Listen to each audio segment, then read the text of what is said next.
Hi, my name is Lindsay Williams, and I'm the SNAP-Ed Nutrition Educator for Lincoln County. Today, I want to talk to you about the nutritional value that black beans provides our bodies with. First, you can find black beans canned, like this. And you can also find them dried. They look like that. 1 cup of black beans, whether they're canned or dried, provide our bodies with 15 grams of fiber. That's more than half of the daily recommendation. Fiber can help keep our stomachs full for longer. It can also help us digest food. Fiber can also lower cholesterol levels and lower the risk of heart disease. As you can see, fiber helps our bodies in many different ways. Black beans also contain a lot of protein. Protein helps build strong muscles. It helps our hair and our skin and our nails to grow. So there's many different values that black beans provide us with. There's also many different ways that you can enjoy eating black beans. If you have dried beans at home, the very first thing I would recommend doing is soaking them in water. This will allow them to rehydrate before you cook with them in a recipe. If you're using canned black beans, I would recommend rinsing them with water and soaking them and then rinsing them again. Doing this allows for most of the sodium content in the canned beans to be washed away, and it also washes away the substance that typically provides gas. As you can see, there's many nutritional values to eating black beans. I hope that you enjoy some black bean recipes that are coming up next, and I hope that we get to talk again. I'm going to send you over to Miss Leslie from Farms at the Y, and she is going to talk to you about how to cook black beans. Enjoy. Thanks, Lindsay, for all that helpful information about black beans and why they're good for us. I'm Leslie from Farms at the Y, and now I'm going to use those black beans in a recipe. We're going to make black bean and roasted veggie quesadillas today. I love this recipe because you can use lots of different kind of vegetables, especially any leftover vegetables that you have, and you can customize the quesadillas to what the people in your family like. So Lindsay mentioned you can have black beans in 2 different ways to start. Dried black beans, which will need to soak overnight, and you get rid of the soaking water after that. And there's a few different ways you can then cook the black beans in water or in broth. So on the stove, you can cook them in a big pot. You can also, if you have a pressure cooker, an electric or stovetop, you can use that. This is an electric pressure cooker, and the benefit is that it cooks things really fast at a high heat and a high pressure. You can also use a slow cooker.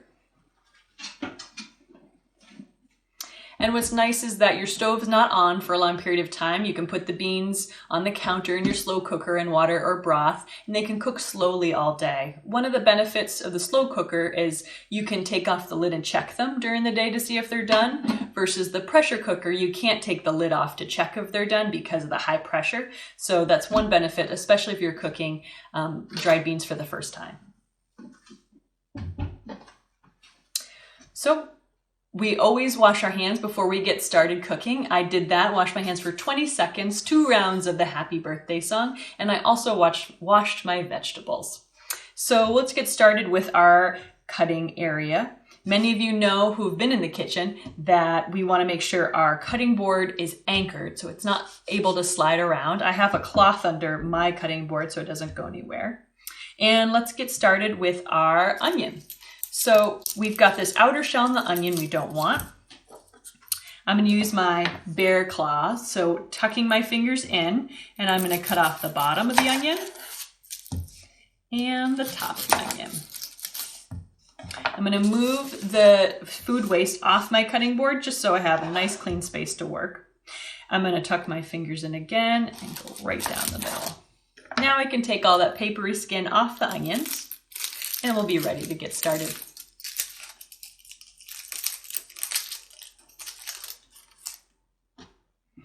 With an onion, it's round, so it rolls around a lot. So I always say you want to find your flat. So I put it on the flat side. And you can start working across the onion like this. If the food gets stuck to your knife, always remember to push the food off this way and never up. So down instead of up. You can see I have a serrated knife to start. You can also use a kitchen knife. You can see that the blades are different on them. And so I'm making sure that when I'm holding my knife, I'm holding it securely. I'm not holding my knife back here. I'm holding it nice and firm up here.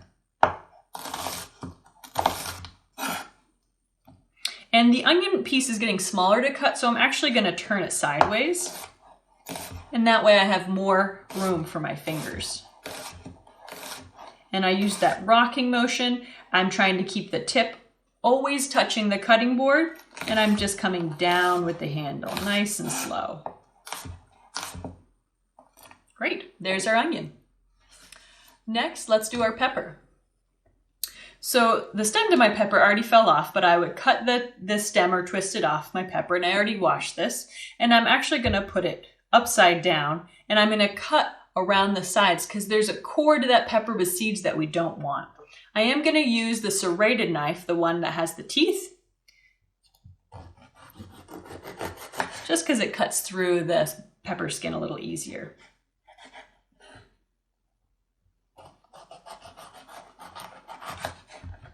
I am getting a little bit of seeds in there, that's okay.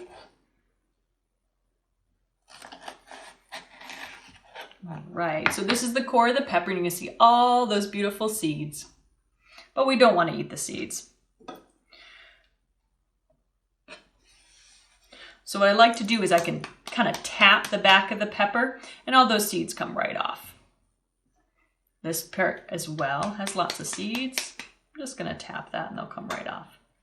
The pepper also has kind of a foamy, spongy inner part that we don't want to eat. And so when I'm cooking with kids in the kitchen, I do tell them that we can just pull that right off with our fingers. So the outside of the pepper is a little tough, so it's easier actually if you put the skin side down. And for our peppers, I'm going to make long strips.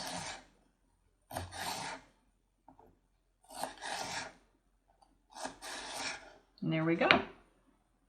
So our peppers and onions are ready to go on a baking sheet.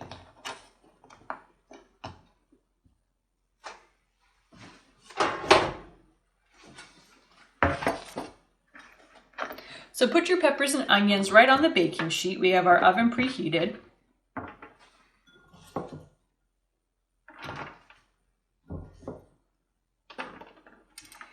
And you want to toss them in a little bit of oil and salt and pepper. All right, let's get these in the oven. While our onions and peppers are roasting, we can grate our cheese, which is going to be like the glue for our quesadilla. We're going to use a Monterey Jack cheese, which is good at melting, but if you have a cheddar or another cheese in your fridge, you can also use that too. So I'm going to use a box grater, and the box grater has lots of different sized holes, but I like to use the big round holes, and that gives us a nice size for the cheese. You always want to make sure that your fingers and nails are far away from the blade, and you can adjust as needed as you grate. We go down with the cheese, and sometimes I like to reposition it. Our onions and peppers are all roasted, so let's put our quesadillas together. We're going to be cooking our quesadillas in a pan or a skillet. And so you're going to get your pan on the stove and get it heated up and put a little oil in it.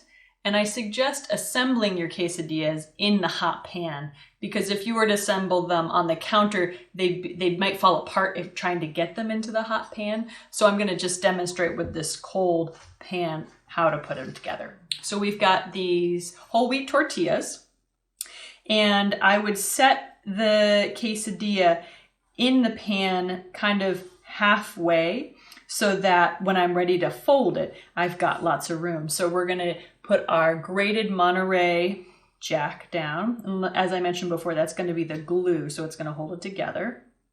We've got our roasted vegetables that are going to go right on top.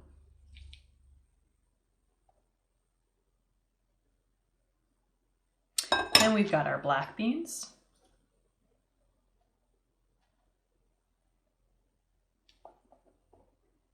And we're gonna finish with some more cheese because that's gonna keep that side closed. You're gonna wanna work on a bit of a medium heat. I'm gonna close that. And we're gonna cook it on both sides. It's gonna melt the cheese on one side that'll hold together, and then we're gonna flip it with our spatula and cook it on that side. And we're looking for the tortilla to kind of get like a golden brown color. We'll know that it's ready. All right, let's get things cooking and see what we end up with. All right, our quesadilla is browned on both sides, and we can set it right on the cutting board. It's a little bit easier to eat once it's cut up. All right, there we go. We've got our black bean roasted veggie quesadilla. Thanks so much for joining me today, and please enjoy the recipe along with this video.